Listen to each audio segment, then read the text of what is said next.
سرگودا میں پیرا فورس نے باضابطہ آپریشن کا آغاز کر دیا، جس کا پہلا پیغام شہر کے گلی کوچوں میں گونجتا فلیگ مارچ تھا۔ یہ مارچ نہ صرف قانون شکن عناصر کے خلاف وارننگ تھا، بلکہ شہریوں کے لیے اطمینان تحفظ کی نئی نوید بھی لایا۔ سب ڈویژن آفیسر تحصیل سرگودا عبدالجبار بٹ کی قیادت میں فورس کے چاق و چوبند جوان صبح سویرے پرچم کشائی کی پروکار تقریب میں شریک ہوئے اور قومی جوش و جذبے سے لبریز سلامتی پریڈ پیش کی۔ اس کے بعد فورس کے مسلح دستے فلیگ مارچ کرتے ہوئے شہر کے مرکزی بازاروں، اہم شاہراہوں، خاص مقامات سے گزرے۔ ان مناظر نے شہریوں میں اعتماد اور ولولے کی نئی لہر پیدا کر دی۔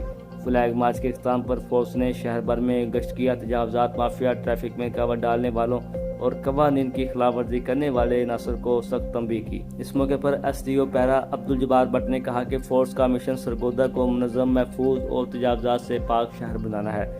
انہوں نے واضح کیا کہ کسی کو بھی قانون ہاتھ میں لینے کی اجازت نہیں دی جائے گی اور ہر حال میں عوامی سہولت اور امن کو یقینی بنایا جائے گا۔ اس